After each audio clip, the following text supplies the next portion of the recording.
So let's just move on further and talk about the Euclid's axioms. So starting with the definitions of the Euclids. So Euclids supposed certain properties that need not to be defined, and he actually called these assumptions as the obvious universal truth.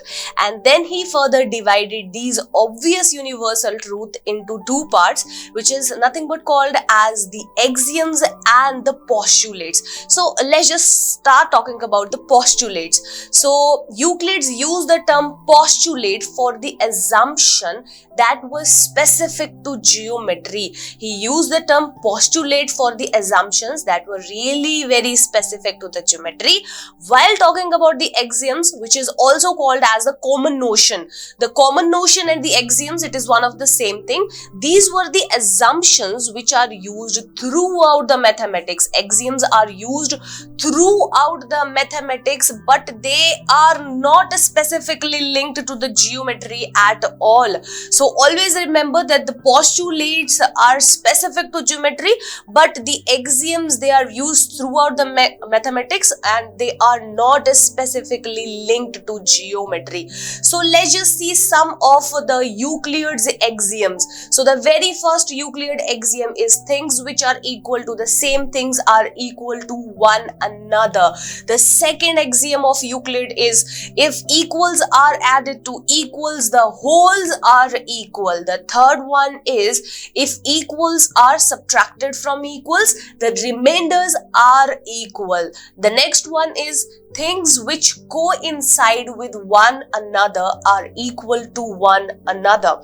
And the next one is the whole is greater than the part. The next one, Euclid axiom, is things which are double of the same things are equal to one another.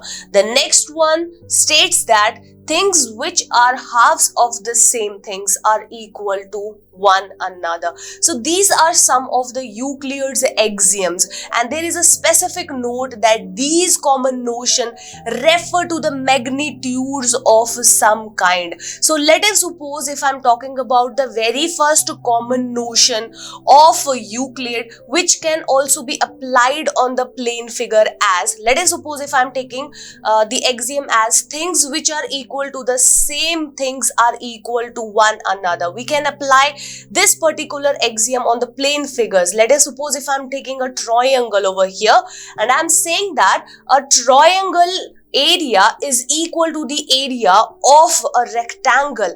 The area of the triangle is equal to the area of rectangle. And further I have the second statement as the area of rectangle is equal to the area of square. So the two statements were like triangle's area is equal to the area of rectangle. The area of rectangle is equal to the area of the square. So using this Euclid's axiom that things which are equal to the same things, which are equal to the same things, they are equal to one another. So using this particular axiom, I can conclude that the area of a triangle is nothing but is equal to the area of the square. So this particular axiom can be applied to the plane figures of this kind. So this is nothing but the example of the very first common notion of Euclid. Let's just talk about the another axiom. But before that, there is a note which says magnitudes of the same kind can be compared and added, but the magnitudes of different kinds cannot be compared. For example,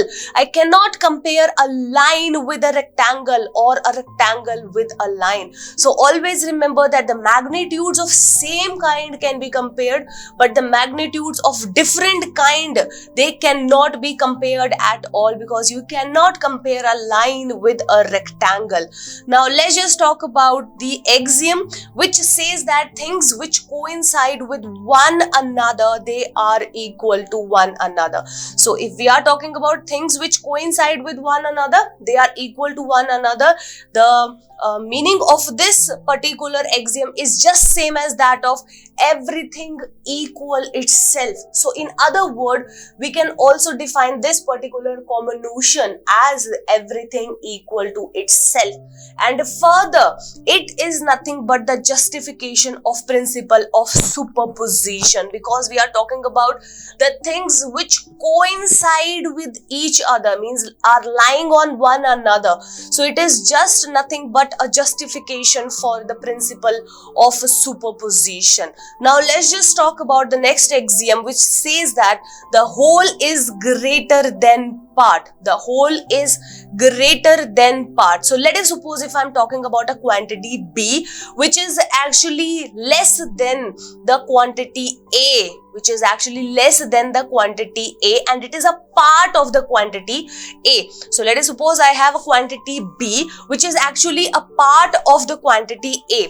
Then what can we say about these two? As we can say there exists some quantity C, there exists some quantity C such that A can be written as B plus C for some quantity C. So symbolically we can represent it as, if A is greater than B, then there exists some quantity C such that A is equal to B plus C. This is nothing but the axiom 5 of Euclids. So I hope all these Euclids axioms are clear to you.